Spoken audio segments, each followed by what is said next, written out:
Assalamualaikum warahmatullahi wabarakatuh. Perkenalkan, kami dari kelompok 8 ingin mempresentasikan hasil kelompok kami yang berjudul jenis-jenis wacana. Di sini kami beranggotakan 3 orang.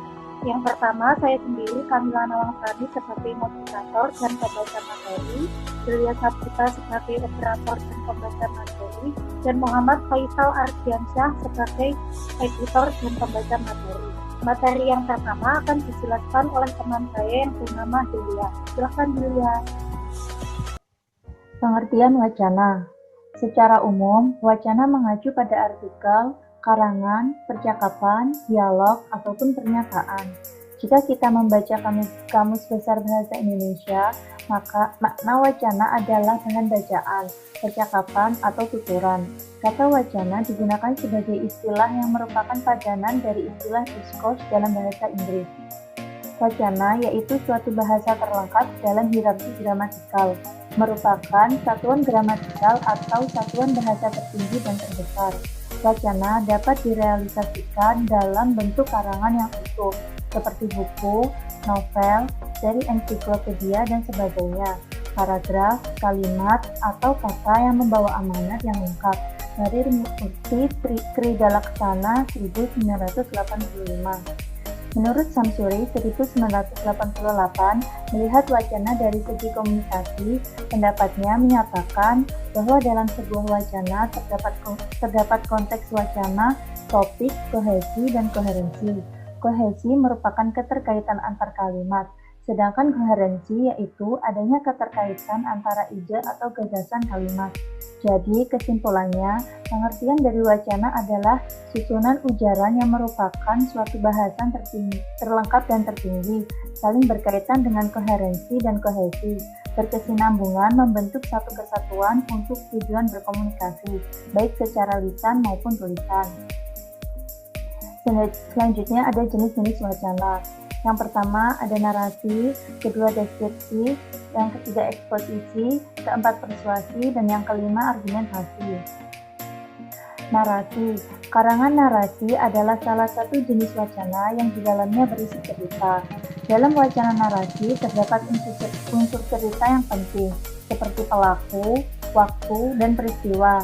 Adanya aspek emosi yang dirasakan oleh pembaca atau penerima, sehingga pembaca atau penerima pesan dapat membentuk citra atau imajinasi.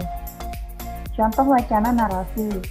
Sewaktu aku duduk di ruang pengadilan yang penuh sesak itu, menunggu perkaraku disidangkan, dalam hatiku bertanya-tanya, berapa banyak orang hari ini di sini yang merasa seperti apa yang kurasakan, bingung, patah hati, dan sangat kesepian. Aku pun merasa seolah-olah aku memikul beban yang sangat berat di pundakku. Yang kedua ada deskripsi. Karangan deskripsi yaitu bentuk wacana yang bertujuan menyajikan suatu objek atau suatu hal sedemikian rupa, sehingga objek seperti dapat dibayangkan dan dilihat oleh pembaca, dan akhirnya pembaca pun seakan-akan dapat merasakannya sendiri. Deskripsi memiliki fungsi membuat para pembacanya seolah melihat barang-barang atau objeknya. Sebuah deskripsi mengenai rumah diharapkan menyajikan banyak penampilan individual dan karakteristik dari rumah itu, dan beberapa aspek yang dapat dianalisis, seperti besarnya materi, konstruksinya, dan rancangan arsitekturnya. Contoh wacana deskripsi. Pada jeram pertama, perahu besar berbalik arah, lalu memasuki jeram ketiga dengan bagian buritannya terlebih dahulu, sampai akhirnya brak. Kemudian ada bagian perahu yang menghantam batu besar berukuran 4x3 meter dan menempel pada batu dalam keadaan miring. Jeram Maut, Reader's Digest Indonesia, Oktober 2004. Selanjutnya akan dibacakan oleh Mila.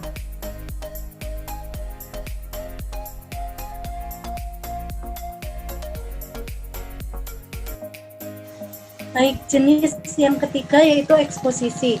Karangan eksposisi merupakan karangan yang berisi gagasan dan fakta. Teks eksposisi mengandung informasi atau pengetahuan yang mencoba digambarkan dalam bentuk yang padat, singkat, dan jelas. Tujuan dari teks eksposisi ialah untuk menjelaskan informasi tertentu agar bisa menambah ilmu pengetahuan pembaca. Dengan membaca teks eksposisi, pembaca akan mendapatkan pengetahuan secara rinci dari suatu masalah atau kejadian.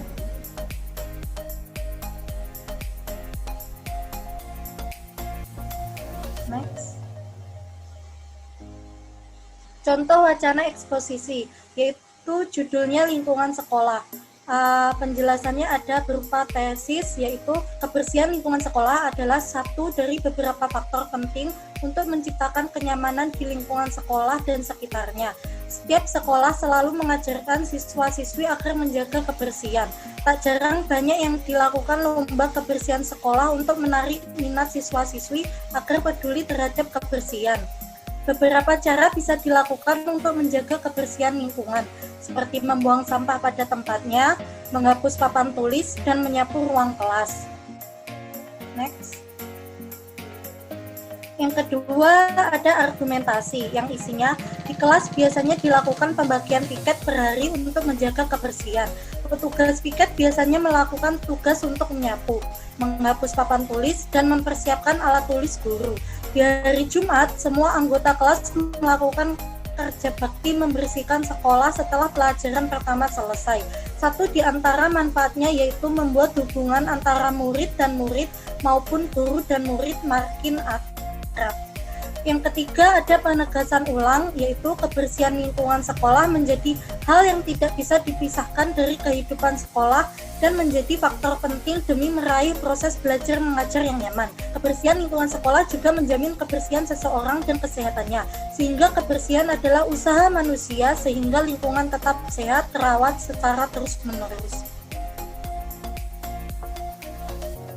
Oke, teks yang keempat yaitu persuasi. Karangan persuasi merupakan sebuah teks yang bertujuan untuk mengajak, menyuruh, atau membujuk pembacanya melakukan sesuatu sesuai dengan apa yang disampaikan oleh penulis. Tulisan pada teks persuasi bersifat subjektif, karena isinya merupakan murni pandangan pribadi penulisnya mengenai suatu topik. Maka tidak jarang dalam teks persuasi ditemukan data-data pendukung lain untuk mendukung tulisan tersebut, sehingga pembaca tidak ragu untuk melakukan apa yang ditulis oleh penulis. Next. Contoh dari wacana persuasi yaitu judulnya Hindarilah rokok meskipun sebatang. Alinea pembuka. Rokok mengandung bahan dan zat kimia yang berbahaya bagi sistem pernapasan. Tar dan nikotin merupakan salah satu zat kimia yang berbahaya yang ada dalam sebatang rokok. Rokok mengandung lebih dari 4.000 bahan kimia di mana 200 diantaranya beracun. Alinea penjelas, semakin besar isi kandungan tar dan nikotin dalam sebatang rokok, maka semakin besar dampak negatif yang diterima oleh tubuh kita. Dampak negatif bagi perokok aktif dan pasif diantaranya adalah penyakit jantung, kanker, serta impoten. Selain itu, gangguan kehamilan dan janin merupakan dampak negatif bagi wanita yang menjadi perokok aktif. Next. Di alinea penutup isinya yaitu, karena dampak negatifnya begitu besar, maka hindarilah rokok. Jika kita telah menghindari diri dari rokok, maka kita telah membuat tubuh kita sehat dan mengurangi pencemaran polusi udara. Selain itu juga kita tidak dapat merugikan orang lain. Teks selanjutnya akan dijelaskan oleh Faisal. 5. Argumentasi. Wacana yang satu ini merupakan salah satu bentuk wacana yang tujuannya untuk mempengaruhi pendengar atau pembaca agar menerima pernyataan yang dipertahankan, baik yang didasarkan pada pertimbangan logis dan emosional. Argumentasi merupakan bentuk wacana yang berusaha membuktikan suatu kebenaran. Lebih jauh, sebuah argumentasi berusaha mempengaruhi serta mengubah sikap dan pendapat orang lain untuk menerima suatu kebenaran dengan mengajukan bukti-bukti mengenai objek yang diargumentasikan. Dilihat dari sudut proses berpikir adalah suatu tindakan untuk membentuk penalaran dan menurunkan kesimpulan. Contoh wacana argumentasi. Namun yang menjadi kekhawatiran adalah adanya efek negatif akibat dosis vitamin dan mineral yang dikonsumsi secara berlebihan, terutama oleh mereka yang memiliki kondisi tubuh fit.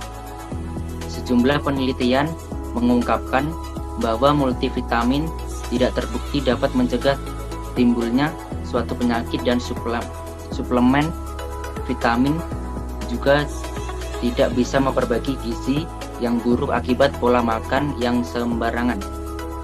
Bahkan, meminum jenis vitamin dan mineral dalam dosis tinggi dan jangka waktu panjang bisa memicu resiko timbulnya penyakit tertentu.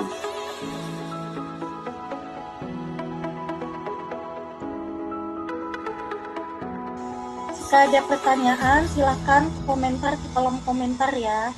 Sekian presentasi dari kelompok kami. Apabila ada kurang lebihnya, kami mohon maaf. Terima kasih.